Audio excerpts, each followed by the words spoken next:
Hi friends, I hope आप सब अच्छे होंगे।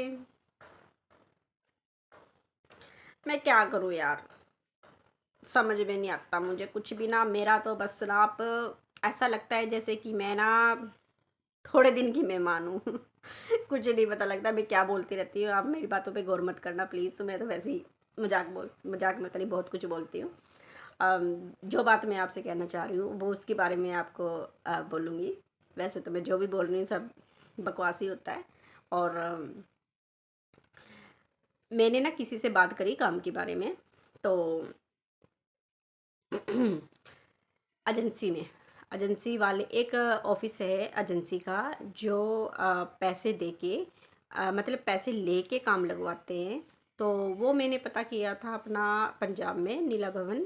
तो उन्होंने क्या किया, तो वो मुझे कहने लगे भाई हम काम पे तो लगवा देंगे, तो हमें पहली सैलरी हाफ चाहिए। तो आप बताओ, मैं तो पहले इतनी परेशान हूँ।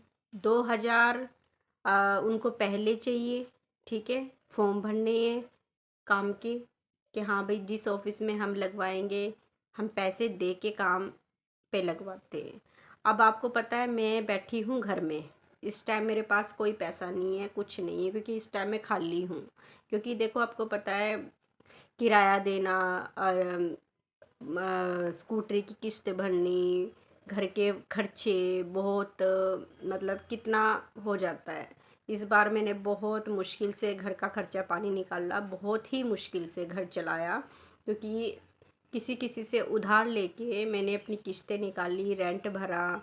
और मैं फिर गई थी वहाँ पे काम का पता करने के लिए एजेंसी में। किसी ने मुझे बताया था कि भाई यहाँ पे एजेंसी है तो आप यहाँ पता कर लो, यहाँ पे पैसे लेते हैं। पहले लेते हैं वो 500 रुपये, ठीक है, फॉर्म भरने के 500 रुपये लेते हैं, उसके बाद वो 1500 बाद में लेते हैं। और जब सैलरी आती है ना तो 3000 वो तब लेते हैं। तो ये बताओ, 1500 एक हो गया, यानी 2000 एक हो गया, और 3000 हो गया, 5000 तो सीधा उनके पास चला गया। हमारे पास क्या बचेगा? हाँ, अगर तुम 10,000 की नौकरी हमें दिला रहे हो, एजेंसी एजेंसी ऑफिस में, मतलब कहीं भी एजेंसी में हम गए, वहाँ पता किया तो ऑफिस वगैरह में नौकरी निकली हुई है, कुछ भी निकला है, तो फिर वो 5,000 तो खुद ही ले लेते। तो हमारे पास क्या बचा फिर? बात सोचने वाली है ना। फिर हम कैसे करेंगे, अपना घर का खर्चा कैसे निकालेंगे? स्कूटरी किसके, 4,000 तो मेरी किस्त स्कूटरी की है, तो बाकी खर्चा मैं कहाँ से निकाल लूँगी? मेरा भी तो मुश्किल है ना, फिर बहुत मुश्किल है। तो आप बताओ, ये सब अच्छा होता है? अगर किसी की हेल्प करनी है, ठीक है, मैं ये नहीं कहती कि हाँ भाई पैसे ना दो, लेकिन 500 ले लो, 1000 ले लो। इतने पैसे लेके क्या करोगे यार? किसी की अगर तुम मदद कर रहे हो तो इतने पैसे लेके आप वो करोगे? यार ये तो बंदे का खुद का नेचर होना चाहिए ना, कि भाई हम किसी को जॉब पे लगा रहे हैं, ठीक है, पर इतना पैसा नहीं होना चाहिए ना। तो बंदा, जो गरीब बंदा है वो क्या करेगा? अमीर तो चलो कहीं ना कहीं से निकाल ही लेगा, पर गरीब बंदा क्या करेगा? वो कहाँ से निकालेगा? उसका भी तो है ना। तो आप ये बताओ, ऐसा होना चाहिए एजेंसी में? ठीक है, मानती हूँ थोड़े बहुत पैसे ले लो, 500 ले लो, 1000 ले लो, कम से कम 1500 ले लो, इतना ही हो सकता है, 1200 ले लो। बट इतना पैसा यार, 5,000, 5,000 तो बहुत महीने लगता है। हम सारे, देखो काम हम करेंगे, अब काम कैसा होएगा, किस तरह वो काम लेंगे, किस तरह हमें ट्रीट करेंगे, वो तो नहीं पता ना। हम कहीं जाएंगे कहीं भी और फिर हम काम करेंगे, बहुत मुश्किल होती है यार एक इंसान के लिए। एक महीना काम करना बहुत मुश्किल होती है। एक महीने के बाद सैलरी आती है, पूरा एक महीना हमें पिसना पड़ता है ऑफिस में।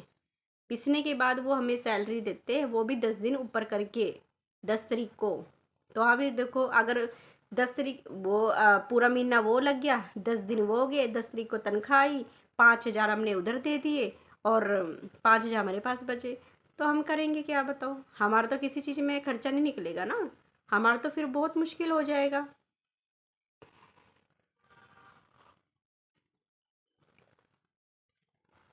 बहुत मुश्किल है यार, बहुत ज़्यादा। एक लेडीज़ के लिए ना घर चलाना बहुत मुश्किल है।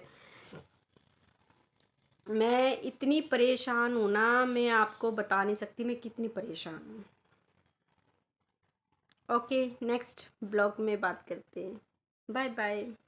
Love you so much.